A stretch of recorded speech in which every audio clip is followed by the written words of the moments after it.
Anything else to get down to, or actually you don't even have to wait for it. Level 27 to get salvation, you want to max that. So you got 1 point in all the rest of them. I believe Defiance is the other one that you'll end up maxing once you level up. This guy's only a level 86, and you saw what we could do here in hell. But Defiance is a synergy of Holy Shield, and that one right there will eventually be maxed, and we'll go over that in just a minute. So you got that? If not, rewind. On the offensive auras, you got 1 point in each of everything to get down to Conviction. And absolutely you want to max Conviction. I don't even know if I was even in the right thing. I don't even think I had Conviction on doing that. Did I? Okay, maybe I did. I thought I have, otherwise they wouldn't have died like that. Okay, well I have Conviction on. Okay, so Conviction in this one is maxed. Everything else 1 point, so it's just that easy. Over in combat, you got 1 point in everything except for Smite. That is going to be your primary attack. You want to jack that up about 6 points to start off with. And you want to max out Holy Shield first. That's going to help jack up your percentage of your chance to block and your overall block rate of everything that's going on here. The other one's just 1 point, and as you see down here, there's absolutely nothing down that side. Alright, and eventually when you level up, you want to put a couple more points in Smite. And basically, you know, you don't have to use it a whole lot, but it's for those little tough, resistant bosses and minions and champs that might have resistance against fire and lightning. And with the charge up and the glitch charge that you have from the torch stack, it's not really going to make that big of a difference. Alright, so there's your skill points. On the gear, let's check out his gear here. I'm going to start off with the helm tonight, and the, I think it's the helm and the shield, yeah. Basically, this dude's running a dual dream, and this one is a bone visage for both the low requirement on strength, is that correct? Low requirement on strength and the high defense that it offers for that low requirement. Other than that, I believe it's just a, looks like to me, a regular 3 open socket bone visage. And this one is IO jaw pull, so you got 1 high rune and 2 mids. Not too hard to find that. You can trade up for the jaw if you need to. And being this close to the ladder reset, I believe it should not be a problem.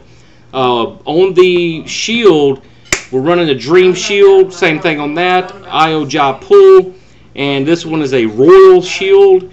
And basically the stat points on these, what is the one? Level Holy Shock. That's the one that you really want these two Dream for, is for your Holy Shock auras to actually stack. Which is the same no matter... Which is the same no matter what you put it in.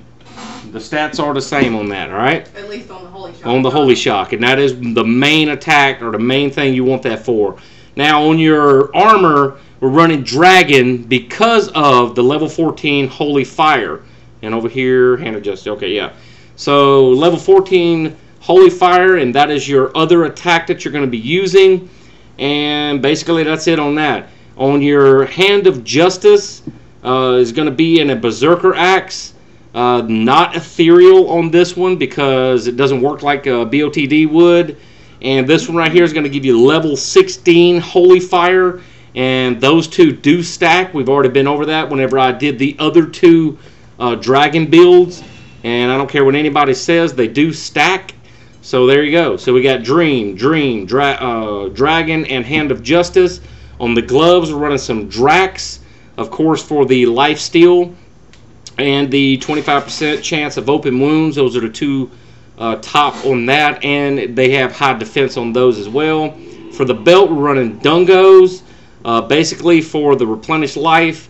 Faster hit recovery. Damage reduce is very important. And on Dungos, it can have high defense. As you see, this one's a 132, which is mid to mid-high. I think 140 is about the highest I've seen it. I can't remember. I think 140 is the highest that I've seen, and I don't know if anybody's seen it out there. Vitality and good damage reduced. Right. I don't remember about the and the vitality. That's right. Yeah, vitality and the damage reduced. This was 39, so 1 point from perfect. And Gore Riders for the boots gives you 30 faster run walk, 15 deadly strike, 15 crushing blow, and you know the rest of the stats on that. The defense on the belt. The defense on this one's 132 on the belt. This one's 157. Oh, okay, so I guess it goes a hell of a lot higher. I think it's 160. Is it 160? I think. All right. So on the amulet, we're running High Lords for the plus to the skill, 20 increased attack speed, adds 1 to 30 lightning damage, and it gives you 32% deadly strike on that. One of the rings that we're running is a Dwarf Star for the 40 to life. And what else was it? The Fire Absorb. That was the other one. Fire Absorb and Magic Reduce is always a plus. And on the alternate ring, we're running a Raven Frost for the 40 to mana, which, you know, you really don't use the mana a whole lot. But it has Cold Absorb and you can't be frozen. That's the main thing on that particular one. And does the attack. Which will help towards your block rate. Yeah, and the dexterity for the block rate, 244 to attack rating. That's always a plus on any type, but attack rating does not count on smite damage. Is that correct? Or in this case, does it apply? Because you'll have people argue that point. Pull up your character screen. All right, character screen. Easy way to tell. Okay. See how you have smite set as your attack? I see it. See that right there? Yes. Okay, see where the attack rating should be? Yes. See how there's nothing there? Right. Down on those 2 bars right there above right. your defense, there's nothing? Nothing. That means the attack rating does not apply. Aha! So there you go. Everybody heard it. And that's why she is the goddess of all D2.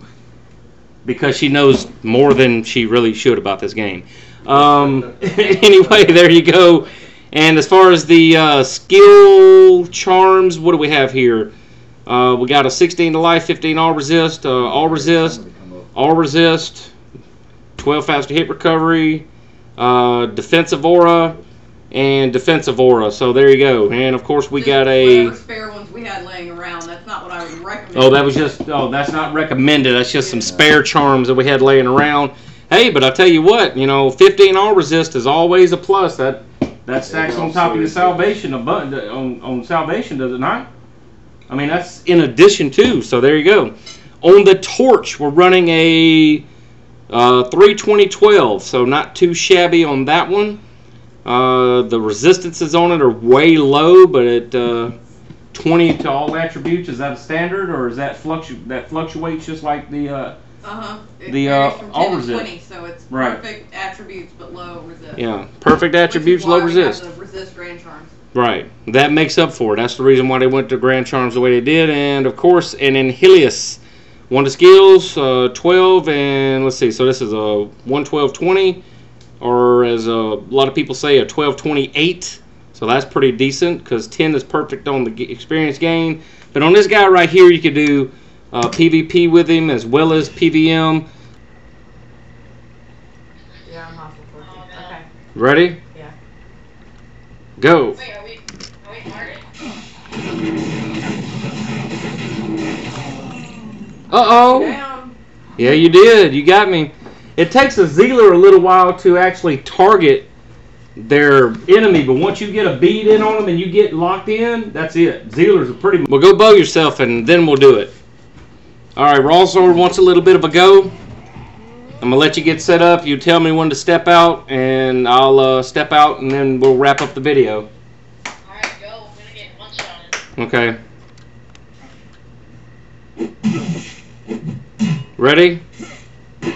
Go. And that's it. I mean, I gave you a minute to try to lock on, man. I didn't want it to be, you know, that's how elite. That's how elite it is. This character right here is badass. All right, so there you go. That's how me and JP roll on D2.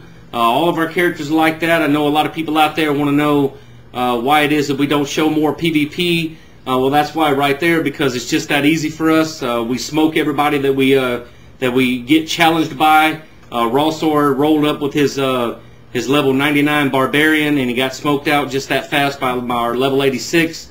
And that's how it is. That's just how simple. Easy. It's too easy. We're too elite. And for all of you out there saying that CraftChest and the CraftChest Nation can't roll PvP, we can roll PvP anytime that you want to, because between myself, JP, and the goddess of all D2, and Tom, the god of all D2, it's just that easy. Gear her up for the Orden build, right? Mm-hmm. So you pick out the build. You use a low strength infinity. That was it. to Yeah. give her conviction aura, which is not Sure. going to be as great as the conviction aura on a paladin, but it will still be there. That, and she won't have a shield. She'll be wide See, open that's- to a hit. Well, that's what energy shield is for. Yeah, I know, but still. It's still, I mean, energy shield's good, but I mean, hell, if somebody's got mana tap, you're fucked.